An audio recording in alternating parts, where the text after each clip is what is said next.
It was just another ordinary afternoon at the company, yet for the receptionist sitting behind the glass partition, it felt different somehow. There was a soft knock on the door, and she looked up to see a small, timid figure standing there. A woman, dressed simply in a faded shalwar kameez, with a small child clinging to her hand. Her eyes were hesitant, uncertain, and yet there was a glimmer of hope that shone through the exhaustion etched on her face. The boy, not more than 7, had a curious mixture of shyness and expectation in his eyes, as if he understood the gravity of the moment but didn't quite know how to navigate it. The woman cleared her throat softly.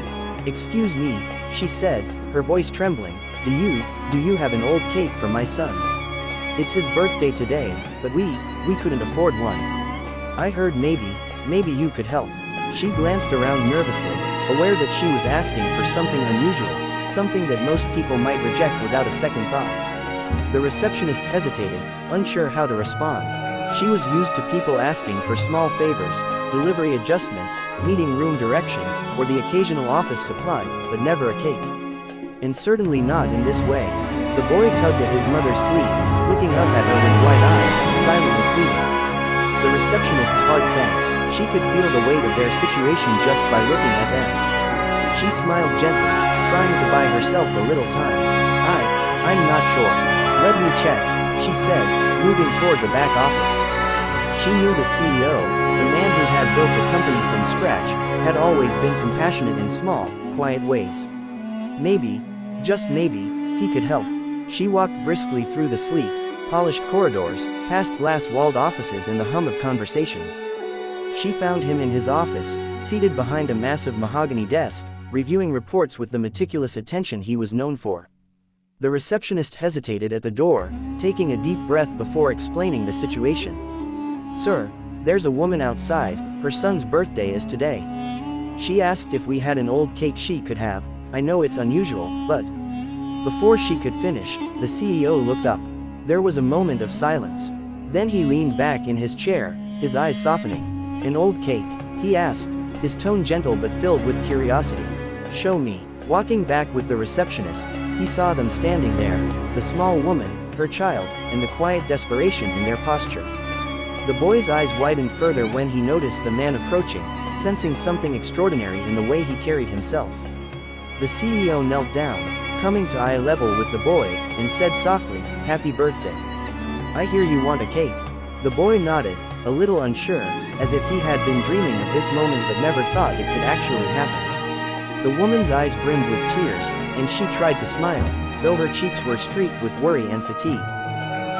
We can't really afford one," she said, her voice breaking. "I thought maybe, if there was an old cake, he could still celebrate a little." The CEO's response was not what anyone expected. Instead of brushing the request off, he straightened up, motioning for them to follow him into the cafeteria. He asked the staff to bring out a cake, any cake that could be spared. But then, he paused, as if struck by a sudden idea. "Wait," he said, looking at the woman, "why settle for old when today is special? Birthdays come once a year. No one should have to compromise on that." The boy looked at him, wide-eyed, sensing the seriousness of the promise. The CEO turned to the cafeteria staff and instructed them to prepare a fresh cake.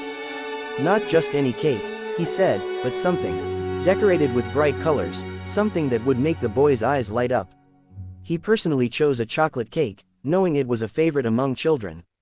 The staff worked quickly, frosting and decorating, while the CEO watched, making sure every detail was perfect. When the cake was finally ready, he called the boy over. The room was small, filled with an unexpected warmth. The boy's eyes sparkled as he saw the cake, decorated with colorful sprinkles and cheerful icing. He could hardly believe it. He looked at his mother, whose tears now ran freely, and then back at the CEO. "For me," he whispered, his voice trembling with joy. The CEO smiled, handing over the cake. "For you," he said simply. "No one should have to go without a little happiness on their birthday." The boy threw his arms around the cake, and then, in an impulsive moment of gratitude, ran forward and hugged the CEO himself. The man, slightly taken aback, hugged him back, his eyes glistening. In that instant, the weight of the world seemed to lift off the small boy's shoulders. The woman's voice trembled as she thanked him, over and over, unable to find words that could fully express her gratitude. She had walked in expecting rejection, perhaps some crumbs of pity, and instead, she had been met with generosity and kindness that went far beyond anything she could have imagined. Other employees who had gathered around whispered among themselves, some wiping away tears, moved by the simplicity and sincerity of the gesture. It was a moment that reminded everyone present that compassion often mattered more than profit, more than deadlines, more than the endless rush of corporate life. The boy and his mother stayed long enough to enjoy a few bites of the cake in the cafeteria, laughter mingling with the soft clatter of utensils and the hum of the office. The CEO stayed back, watching them, a quiet smile on his face. He didn't make a show of his actions, didn't ask for recognition or thanks. For him, it was a matter of humanity, of giving a child the simple joy he deserved. By the time they left, the office had returned to its usual rhythm, but the memory lingered in everyone's hearts.